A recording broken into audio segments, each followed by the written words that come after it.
Can you hear me?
All right, let's go. And we're live. Good evening, afternoon, morning, wherever you are, to the GenAI Fridays. You're welcome to another edition of our GenAI Friday session. We're glad to have you. We're so happy for this special edition. For the last 3 weeks, we've been exploring the interesting world of generative AI. And in this edition, we wanted to dive a bit deeper and get our hands dirty. And to do this, we're not going to be alone on this edition. We're going to be here with some interesting people from some interesting place. I will reveal that in just a few minutes. Meanwhile, if you're joining us, I would like you to just let us know where you're joining from. We'll be glad to learn about what you're building and how we can help. My name is David. I lead growth efforts at Cloud Plexo. Cloud Plexo is an infrastructure company. We're a service company. We provide infrastructure services, cloud-based infrastructure services for businesses. So whether you are looking to host or migrate to AWS, or you're trying to reduce your cloud cost, or you need help with training, expertise in cloud or DevOps as a service, down to things like generative AI infrastructure, we're always willing to help you. We're here with some interesting and fantastic guests. I will be introducing them in just a while. Meanwhile, I would like to meet you and introduce myself. We've had 3 different sessions, and I'm going to give you a rundown of how everything has gone so far. If you are joining us at the 3rd session, you are not too late. We're going to give you the opportunity to watch the replays of the previous versions by going straight to bit.ly/Gen AI Fridays. That will be dropped in the chats just in a moment. bit.ly/Gen AI Fridays. No, sorry, bit.ly/Gen AI playlist. We'll just give a few minutes. The music will go on for a while. When enough people have joined, we'll kick off in earnest. Bye for now.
All right, welcome back to another edition of. I've welcomed you. Welcome back on the show. We're ready to get started because we have a lot to chew. But meanwhile, I'm just going to give you a rundown of how our Gen AI Fridays have gone so far. On our first edition, we had a machine learning engineer come to tell us about how to use Bedrock, AWS Bedrock, just to test our ideas before jumping on Bedrock. In that session, we had a chat with the Nigerian Startup Act, and through the Nigerian Startup Act, we're able to form a startup that was compliant with the rules in the Nigerian Startup Act. You can go check that up by just going to bit.ly/Gen AI playlist, bit.ly/Gen AI playlist. On the second edition, we shared the introduction to Amazon Bedrock, where we shared insights on how to connect your foundational models, how to set things up, where you find stuff around So if you are willing to go find that, that's also on bit.ly/Gen AI playlist. And on the third edition, we talked about designing images and custom visuals using models on Amazon Bedrock. We used Stability for that, or the Titan model also. We used both models for that. And if you remember, we generated very fascinating images about Nigeria winning the Olympics. Who remembers that? So if you missed that, you can just catch up by going to bit.ly/Gen AI playlist. Today, we'll be getting our hands dirty. We'll be sharing live use cases of how you can connect stuff together and build real world applications using Amazon Bedrock. And to do that will be none other than Zero Complex AI. Zero Complex AI is an AI startup that's transforming business operations with AI workflows that drive efficiency, innovation, and growth. Live here with me is Benga, and Benga will be taking us right into it. Benga will just be ready in a few minutes. He will introduce himself and we'll just dive right into it because we have a lot to chew on our plate. So if Benga is ready, I think Benga can kick it off. Benga, how are you doing?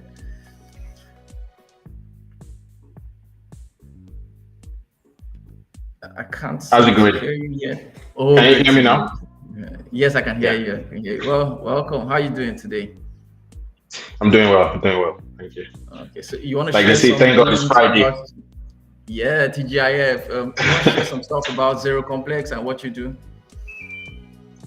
Well, I mean, like you said, Zero Complex AI is an AI startup, and we focus on building workflows and autonomous AI agents that transform the operations of businesses on the African continent. We are focused on helping organizations and businesses improve their processes, improve their operations, and definitely drive growth and revenue in their activities. So that's pretty much what we do.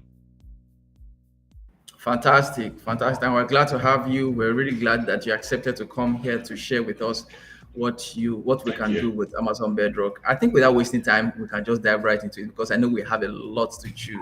Are you ready for us? Yeah, sure. Okay, let's get into it. Yeah, welcome. Let me share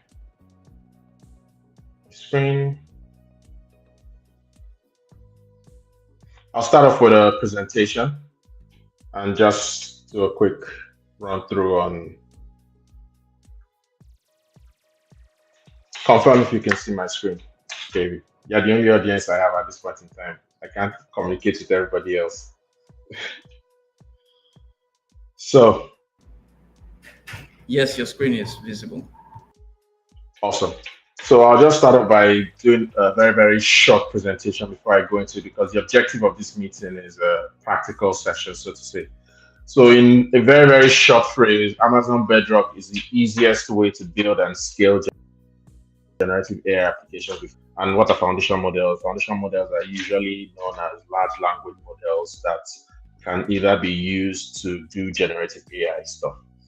And in terms of what we're going to be doing today, what you need to have in place is, in terms of infrastructure, is you should have an AWS account. I mean, we won't be doing a code along in this session. I will basically show you infrastructure and code, and then you can play with this after. But in order for you to leverage and utilize what is going to be made available to the audience, you should have an AWS account. This is very easy to get. You can just sign up to AWS and sign up for free. You get about a year where you can test and experiment with the resources within AWS. Something you would also need for this demo and to play around with it is the AWS CLI. That's the command line interface. If you're a technical person, you know what the CLI is. It's basically your terminal. So the AWS CLI enables you to manipulate or interact with the AWS infrastructure from your terminal. And basically, you need to be able to install the CLI and also configure it. Also, you would need to have access to AWS Bedrock, which I would talk a bit about very soon. In terms of what we're doing today, we're playing with Python programming language. We're going to be using Poetry for package management, and we will leverage both of three, which is AWS's official SDK. I would also make available a GitHub repository, which you can evaluate the code, and links to all of this, if you've never used or interacted with them, will be made available within the free file. So let me show what it is we would be playing with and what the code walkthrough would be, so that you get a sense of how easy it is to leverage Amazon Bedrock in your project. So this is a project that's a fictional conversational AI that we call Metis. And Metis has been trained on a knowledge base in Amazon Bedrock. Amazon Bedrock gives you the ability to create knowledge bases that your foundational models will then be trained against. It also gives you the ability to create an AI agent targeted at a particular knowledge base, or targeted at varying versions of your knowledge base as well. And basically what we can do here is, so the knowledge base is basically trained against product ownership document, digital transformation type documentation, and stuff like that. Let me quickly just ask a question. What is, if I can spell, product ownership?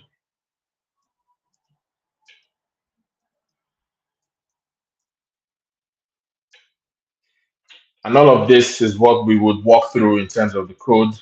The UI was built with Streamlit. It's a very interesting and fantastic library based off of Python, which I would show you how to. So we make a question to these are knowledge base that has been trained on Bedrock, and gives us a response back from the knowledge base. This isn't a GPT or ChatGPT type scenario. This is actually an AI model that is trained against specific knowledge. So scenarios and use cases within which this kind of implementation could favor you would be if, for instance, your organization has a lot of excuse me, has a lot of knowledge base locked in documents. So let's say you were a legal organization, or you just any organization, and you have like a HR playbook or HR policies and things like that. You could train it against the AI model and create that as a knowledge base in Amazon Bedrock. And this is something you can use to query that knowledge and basically get information from it. Excuse me. So let's jump into it. Before I get into the code, let me just give you a bit of walkthrough. So for those who haven't watched the previous videos from Generative AI Friday, I'll just give you a quick overview of what Amazon Bedrock looks like when you log into your AWS account. You have varying navigation points over here. When you get to Amazon Bedrock, this is what you would first of all see, right? And then you can hit get started. Get started just basically brings you into this environment which we started out from. And there are different things in here. So the foundational models are the base model, which is different models. So one of the beautiful things about the Amazon Bedrock infrastructure is that it aggregates varying models. So you can take any base model that you want to work with, and you can then leverage it. So that is what is known as base models. And from here, you can group them either by the name of the model or the provider. Here you can see these are the models provided by Amazon themselves. These ones are provided by Anthropic. This one is provided by Cohere, right? And it's also a function of and modality as well, which modality basically means what it is that they are able to do. So this is an embedding model section, and this is text model section. This is text and visual model. So there are a lot of things you can do with this. It gives you a playground environment. I'm not going to dig into that for this session. You can watch the previous videos. There's a lot of extensive walkthrough on this entire environment. But for this particular session, I want to draw your attention to the knowledge base section and the agent section. Now, the knowledge base section is where you get to create your knowledge base. And one of the options you have is you can actually leverage AWS's S3 infrastructure and then create your knowledge bases in there. So for instance, we created a folder in this bucket, and we've uploaded different documents in here. And this now serves as the knowledge base. And I could actually also decide to pick any of these other options and use them as knowledge bases. For this example, we're using the business analysis folder. It talks and it currently has 2 books in here that cover introduction to product ownership and how to start a business analyst career, right? So you have your files stored in S3, and you can then create a knowledge base in here. In order for you to create a knowledge base, you click on the create knowledge base button, you give it a name, a description, you use the defaults, which is the IAM policies, and then you pick AWS, Amazon S3. You can also use other options. If you're using Confluence in your organization or Salesforce, you can also use any of these options as well. And then you can walk through the steps. Now, for the sake of time, I won't go through the process of creating a knowledge base and also the process of creating an agent, but I've already done a video, which is also available within the README file of the GitHub repository. And you can watch this video. It's basically a step-by-step walkthrough on how to create the knowledge base, and also a step-by-step walkthrough of how to create the agent and associate the agent with the knowledge base that you have created. So what that would do for you at the end of the day, by the time you're done with that process, is you end up with a knowledge base like this, something similar to this, where you have this already in place, and this is referencing the S3 storage of the knowledge base. You also would end up with agents where there's an agent that has been built and tailored specifically towards the knowledge base as well, right? Now, in order for us to step into it, let me switch over to my code editor. But some other things that you need to take into consideration is, like I said in the presentation, we're leveraging Poetry for package management in this project. In order for you to do that, links to all of this are provided in the GitHub repository, so you don't need to bother about trying to cram anything in. But this is a link that shows you how to install Poetry on your machine and basically how to leverage it on your computer. This is a link that shows you how to install the AWS CLI on your computer, whether you're using a Linux machine, a Mac OS machine, or a Windows machine. The steps are very clear and explicit, and it's very easy to use.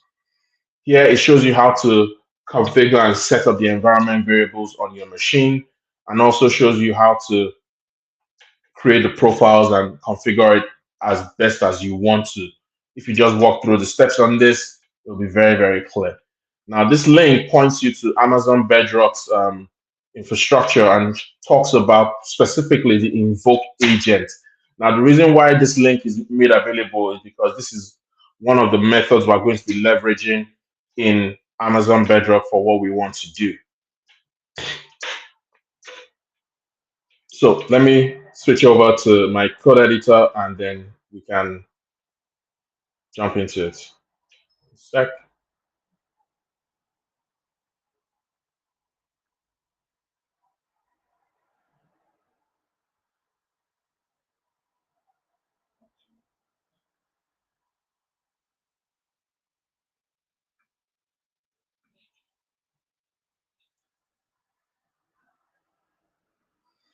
I'll just open up the project.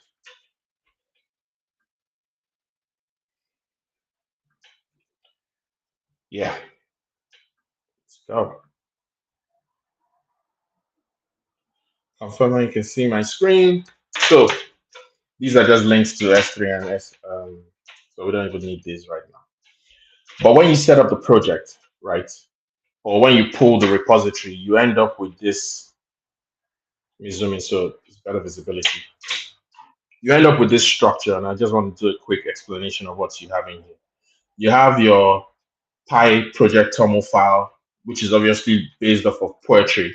And Poetry, like I said, is a package manager. Depending on where you're coming from, if you've never done Python, maybe you've done Node.js, it's basically your NPM package manager, right? So this enables us to identify the different tools which we are leveraging on this project. We're using Streamlit, which is a tool for creating interfaces. We're using Boto3, which is AWS's SDK. We're using python.env, which enables us to use env files in our project. And we're using protocol, which is literally just a base interface of the AWS infrastructure that allows us to access specific interfaces that we may need. Poetry.lock is basically the file that is created when you instantiate and install these packages to your project. Git ignore is to ignore files that we do not want to push to our Git repository. Tests, the test folder. Services is something that is unique and specific to this project. And I'll just jump right into it. So we have our main file, which is what we would generally pull up and call, but we're also leveraging a Bedrock agent which we created. So if I pull up the Bedrock agent, I'll just talk you through what is happening in this code right here. So in here, we're basically importing our OS, importing Photo3, basically importing everything we need, right? So we've imported login to log any errors that we may encounter on our project, and we've pulled out our client error interface. And then we bring in our load.env file and we load that, and then we assign our profile. So once you've installed the AWS CLI and configured it, you would also end up configuring a profile. Now, this is not traditionally how it is implemented in the general production environment. This is because we're in a demo and test environment. I am referencing my AWS profile directly, and my profile on my machine, I have called I am at az-aws. Now, in the wild, what you would probably end up with would be a scenario where you would create something like AWS access key, which will be a variable, and then you would access it through os.getEnv, and then you reference what you call the key in your env file. But we're not following that format. Majorly for security reasons, I didn't want to expose any of my keys in a live stream, so I decided to reference my profile directly, which really does nothing for anybody out in the world. Now, the two keys that we've defined in our environment variables is the agent ID and the agent alias ID, and you can find this on the agent infrastructure when you've created your agent under Amazon Bedrock. So all we're doing here is just defining variables and referencing the environment variables that give us the value of what we are holding in there. Then we create a function, right? So if I collapse that function, this is basically our code. And this is us reaching out to Bedrock, Amazon Bedrock, and leveraging the infrastructure. So what's the function doing? The function is called the invoke agent, and it takes in two arguments, a prompt text and a session ID. And then we're basically using a try catch block or a try exception block. And our exception is referencing the client error, and we're logging that error, and we're raising it and propagating it to the forefront. So if there are any issues here, we throw up and raise the error. Now in our try block, what we are doing is we define a client, and the client is basically us instantiating a session using the Boto3 SDK. So we're doing Boto3 session, we reference the client, and then we define the name of the runtime we're working with, which is the Bedrock agent runtime, and we define our region. Now it depends on when you are setting up your account, what region you are referencing. In this case, we are referencing EU Central 1, which is where I am located, or where I have set up my infrastructure. And once I have made this, I then create another variable and pass in the invocation of the client call. So the URL I showed you guys earlier about the invoke agent for Amazon Bedrock, this is it. So that URL points you to the details of how all the different elements you can pass into this method. So now we have Amazon Bedrock referenced here as our client, and we have called the invoke agent on Amazon Bedrock, the invoke agent method on Amazon Bedrock. And we then pass in all the necessary variables that we want to use for this session, which is the agent ID, the agent alias ID, our session ID, which we get from the argument we passed in, and then also our input text, which is our prompt text. We then define an empty string and our citation. One of the things that comes back with this response is citations. We have citations that point to different things where the data is being referenced from. So we have an empty array that we've just instantiated to a variable, and also trace elements as well. And then we just look through the data that we've gotten, extract it, we put it into chunks, and for each chunk that we have gotten, we put into the output text variable, and we pass the values in, and then we also take attributions from the citations we've got. And at the end of our method, we're basically just returning our output text and our citations. If you have any questions or you want anything clarified, you can also leverage the chat room, drop your questions. At the end of my session, we can look at if any questions exist, and I can speak to those questions as well. Now, if we double back to our main.py file, you see that we've brought in our Bedrock agent, which is what we need. And we are basically pulling in all the different things that we want to leverage in this particular file. So the first thing we do is we instantiate state, right? And when you are building this product, this application that I demoed earlier is generally called a RAG application, right? Now, when you are doing stuff like this with Bedrock, one of the things you need to do is you need to define a session ID. And the benefits of doing that is it allows you to maintain the train of conversation with the agent at the point in time. So what we've done is basically used the UUID class and generated a unique string random, and messages, we just defined a variable. So session state messages, empty array for citations. And then with Streamlit, we're basically creating UI. So this is also importing Streamlit as ST. Page config, we're saying it is Metis RAG centered, which is basically what we're seeing up here. And also we have our title, which is Metis conversational AI, and then enter your query below, which is what we also have over here. Streamlit basically gives us the entire UI that we have right now. And so what we now do is we do a check.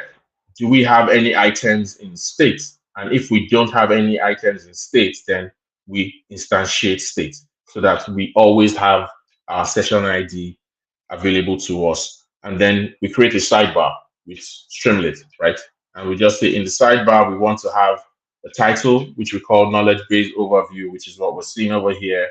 And this is the ST sidebar. It's really, really cool UI that Streamlit provides you. All the blocks you need are available in it. If you check out the documentation, it's a really, really cool tool that you can leverage if you do Python programming and you want to build out dashboards for your clients or for your internal teams as well. Now we create a caption, but the meat of it is we now start to step through what we have. So we're saying that if for every message in state, we want to pull up, define the role, and also what it is we want to render. So at this point in time, we're taking in the prompt, right? And we're saying that for chat input, which is this entire section for us, right? This whole section where this conversation is happening, we want to say, define the role and then the content. So what we're saying is if the user writes something, then we want to render it on our screen. And then the assistant, which is what we also see over here responding. So if I was to type in another prompt, like, do you know anything about digital transformation? Right, this is the ... and then once the AI is done, it comes back. Now, because the documents, the knowledge base is trained against product ownership and also how to be a business analyst, it comes back with us that it cannot assist us with this because there isn't any information in those documents relating to digital transformation, right? It is only available. So if I say, give me a strategy, what about a strategy to implement product ownership analysis?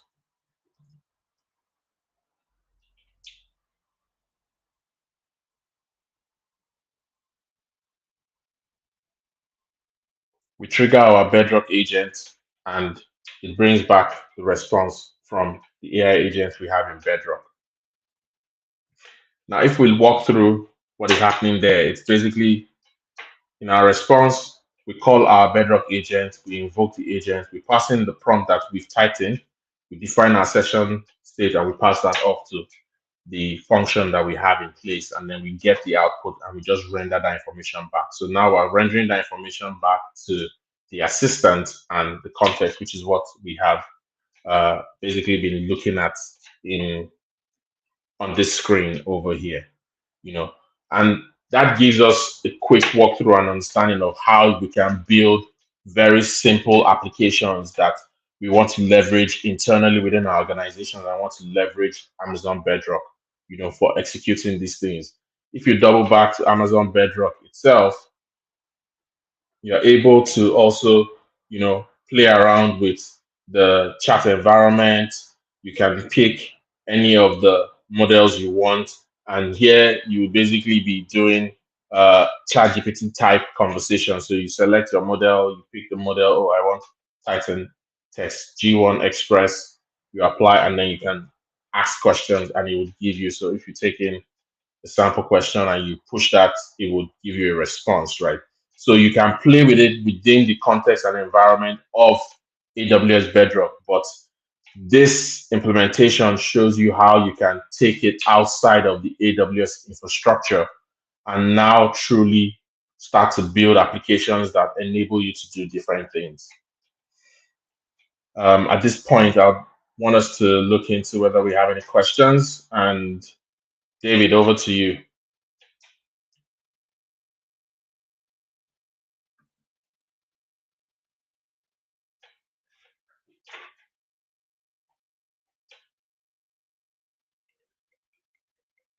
Hello.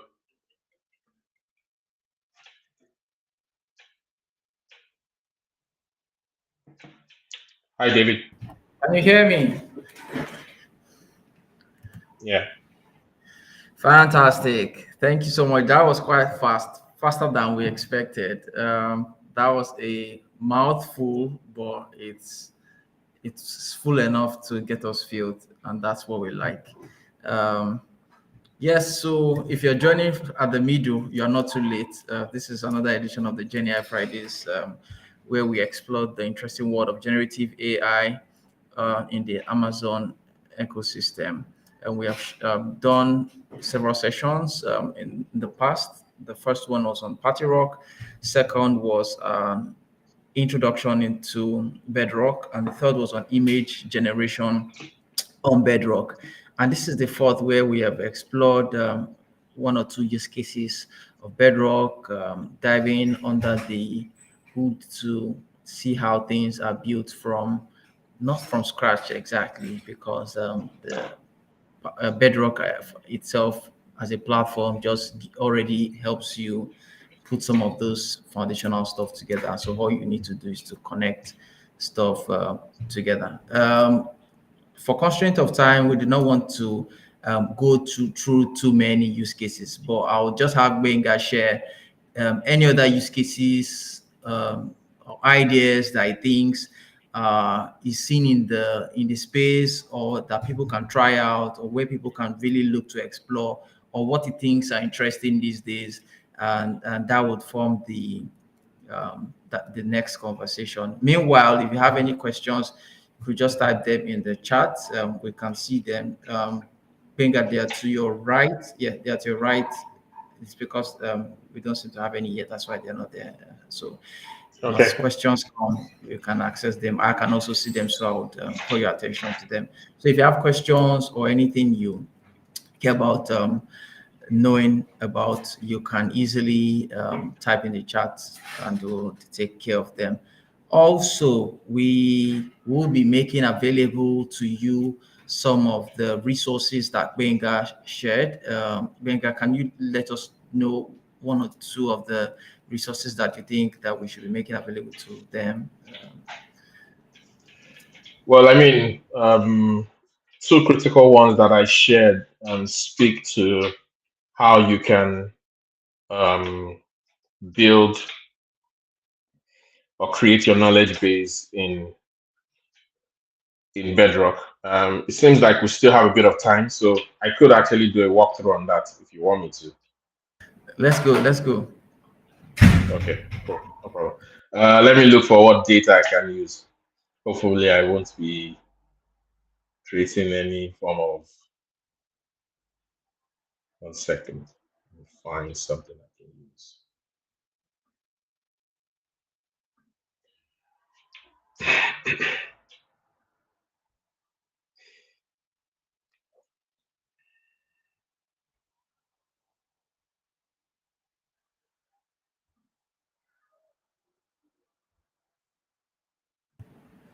Are you trying to share your screen? No, I'm actually looking for content that I can use Okay. for the knowledge base. Okay, so let me share my screen and then we jump into this. Found some stuff I can just grab.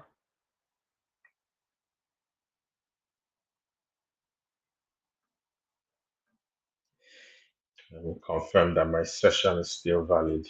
Yeah, it is. So if we're going to do knowledge bases, one of the things you would most likely want to do is create some kind of knowledge base. So on S3, you can do a bucket on S3. It's very straightforward on how to do that. And then once you have your bucket, you create folders. I mean, I believe in the policy of creating folders to segment and structure data. You could also just drop it smack in the bucket, but let's be organized. So create a bucket called software engineering, right? Or a folder called software engineering. Standard defaults, you don't need to do anything special, and create folder. So now we have this folder called software engineering, and I'll just grab a couple of PDFs and just dump them in there, right? So those are two documents. Let me grab a couple more stuff.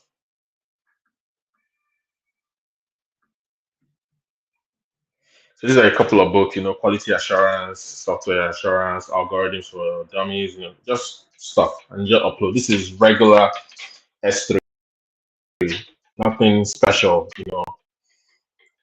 This is the service to leverage and utilize in AWS.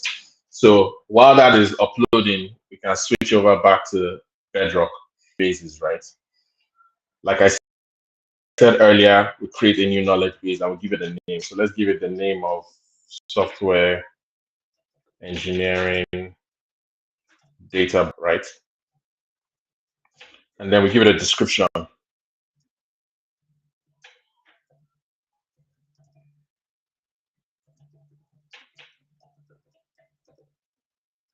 I can spell.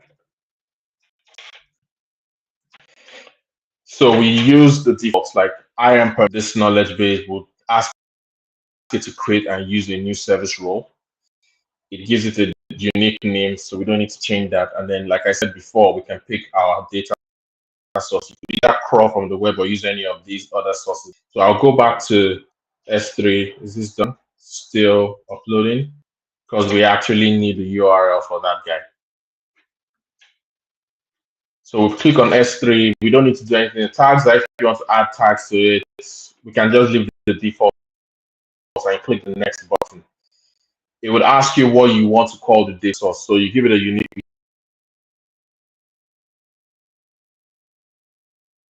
the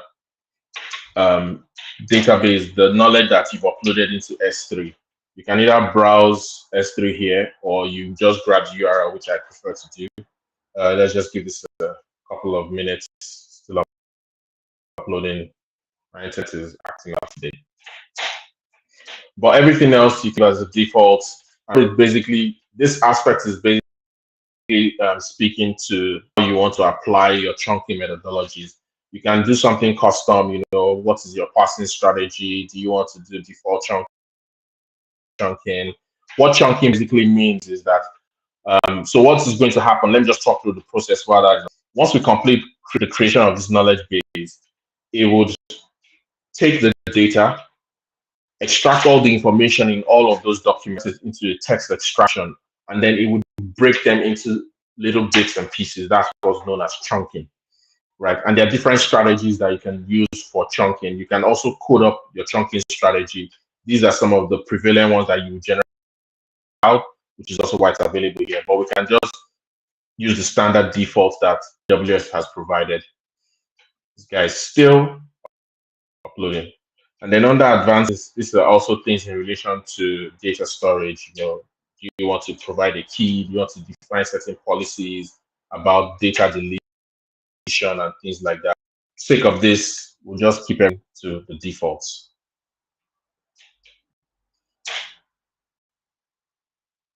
So that's a really heavy file. Anyway, we're almost there. And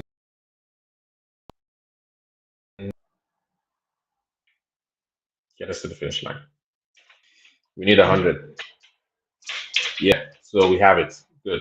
So now we have the files uploaded. What we need is a link to that folder. So we just basically come in here to S3, click on the folder, copy the URL. Now we can go back to Bedrock and we can just drop that URL straight up.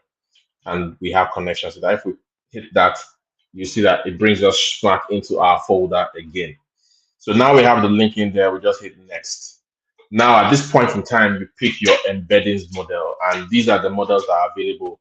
And like I mentioned, in terms of your region, this is where you can identify the region if you are not very conversant with the AWS interface and infrastructure. My servers are set up in EU Central 1, which is why it's red and bold, but these are all the different regions available to you. You pick the one that applies to you. So, but also in many cases for Amazon Bedrock, depending on the region you selected, there are certain models that will be available to you or not. Now, right now, it's telling us that these are the models that are available to us. You can pick any of them. These are the ones from Amazon. This is from Cohere. This is multilingual. You can pick any one. So let's go with Titan Text Embedding V2, right? Now, when it comes to vector databases, usually a standard that you will find in the wild is 1024. You can pick any of the options, but 1024 is very, very good vector dimension to utilize, especially when you're doing generative AI work.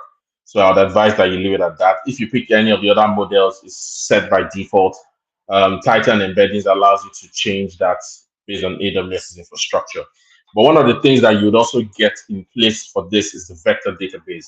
Now, a vector database is basically a very unique database in which you store vector embeddings.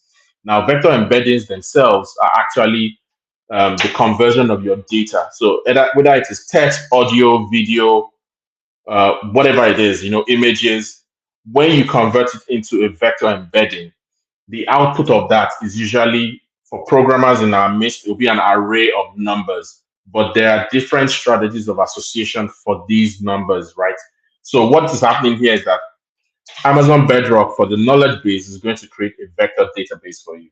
So you can just pick the defaults. What this does, it will create a serverless infrastructure behind the scenes for you, and you don't need to bother yourself. So if I hit next, it gives us an overview of everything that we're about to do here. It tells us that our sources from S3, gives us the reference, what our data sources are, the embedding model, and the vector store. And then we hit create knowledge base.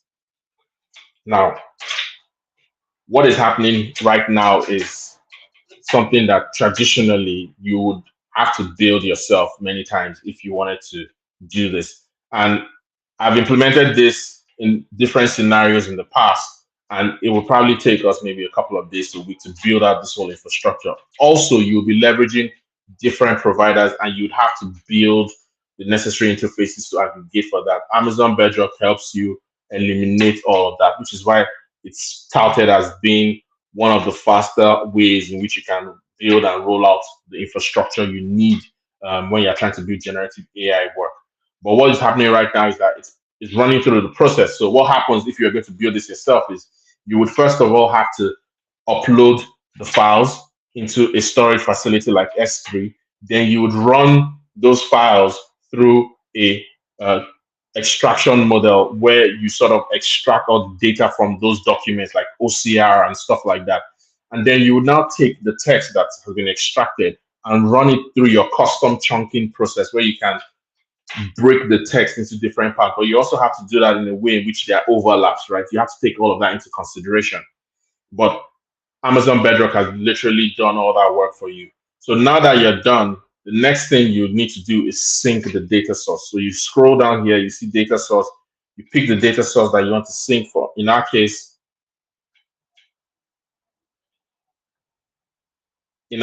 it is, let me pull it up so you can see, it's the software engineering data bank, and you just hit the sync button, right?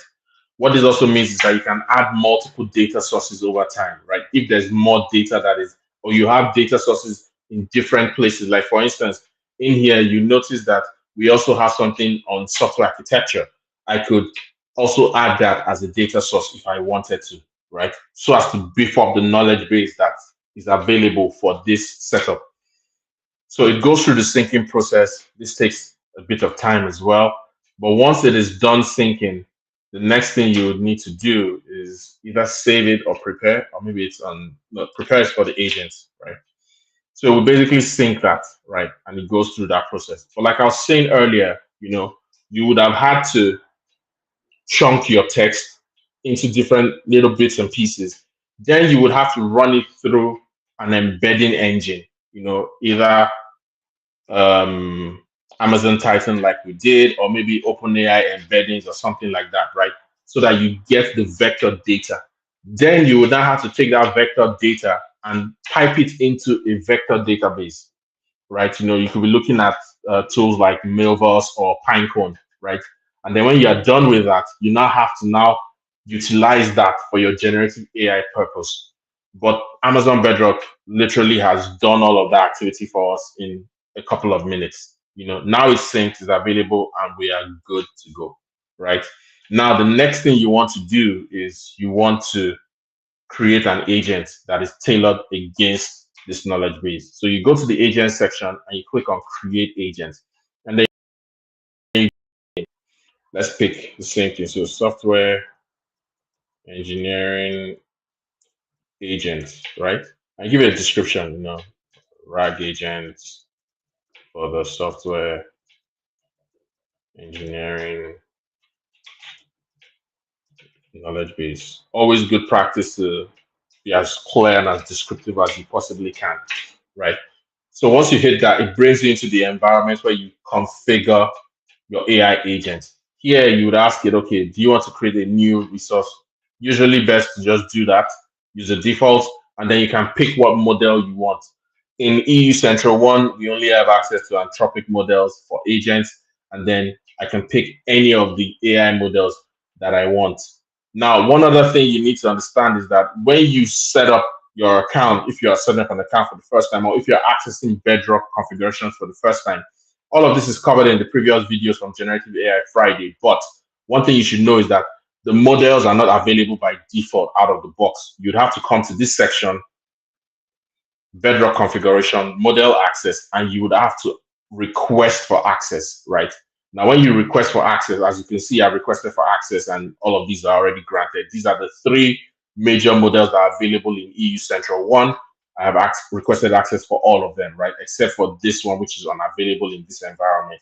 But the models you will see, depending on the regions, would vary. So this is something you need to do. And within a couple of minutes, access is usually granted. So here we pick Anthropic, and let's say we pick Claude 3 Sonnet, right? And then you need to give the instructions to the agent. So in order to do that, you say something like answer questions from the user based on the knowledge base you have access to, right? Something like that.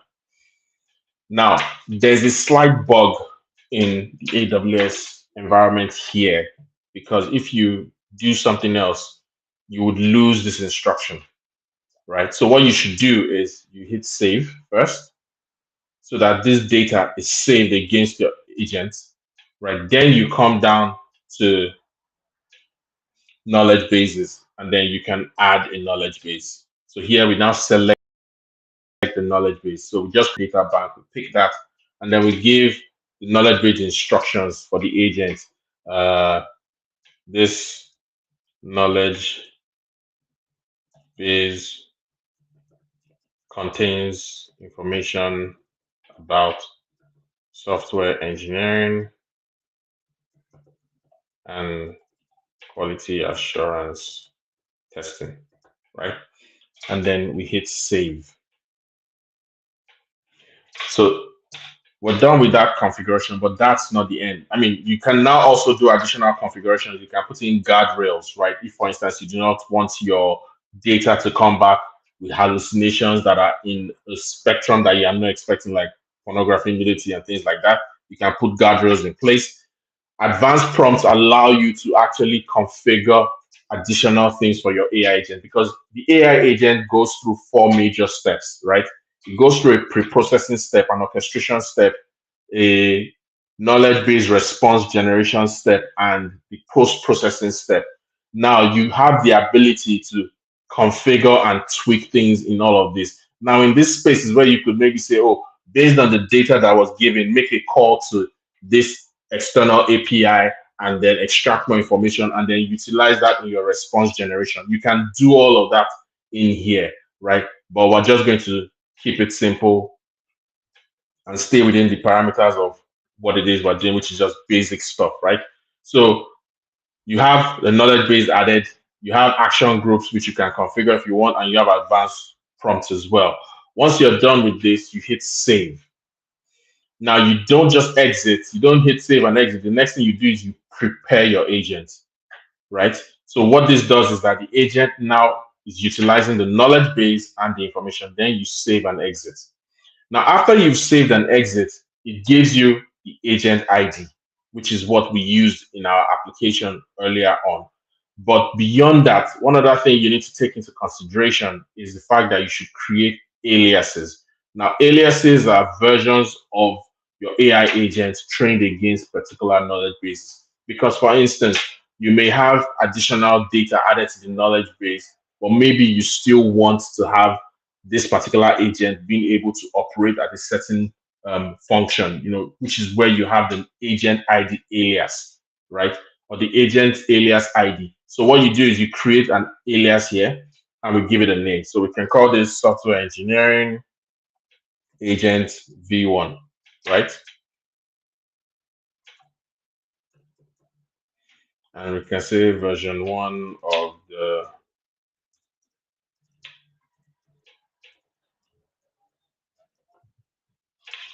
RAG agent. And we create that. So now this is like version controlling in Git, right? Now we have a state and an instance of this AI agent trained against this particular data set. Now, if we add more data sources and we come back and we optimize the configuration of this agent, we can now create another alias based on that, right? So now we've created our AI agent and we are now able to use it within our applications. You use the ID and you would use the alias ID for whatever it is you want to do. So I hope that gives enough information about that. David, over to you.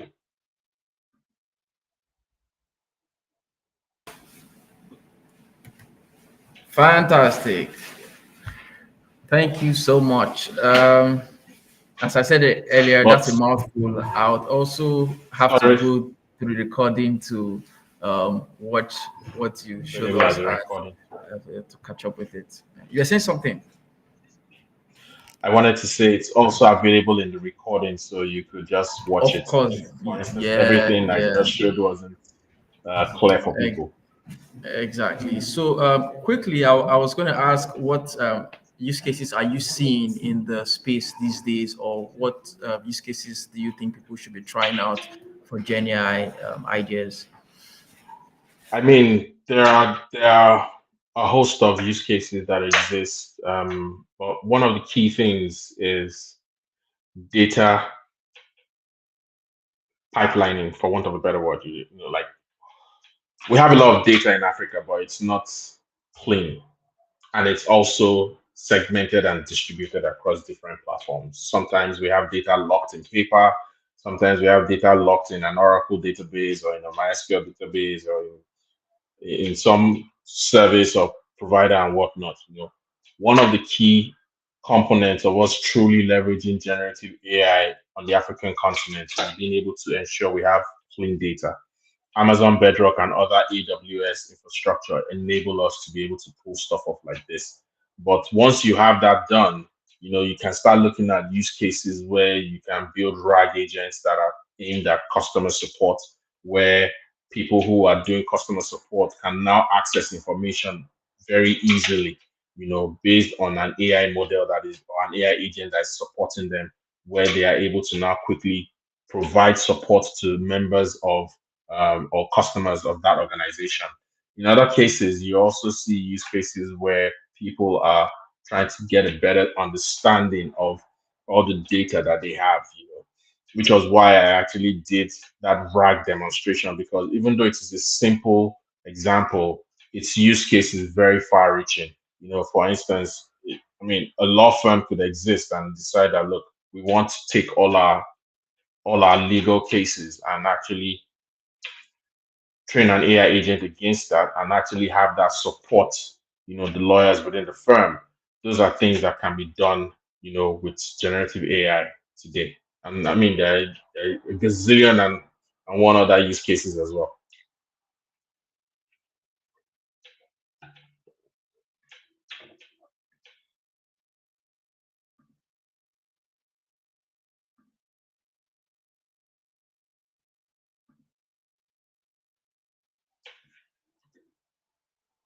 I think you're muted.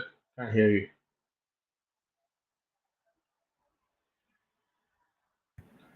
Oh, fantastic. So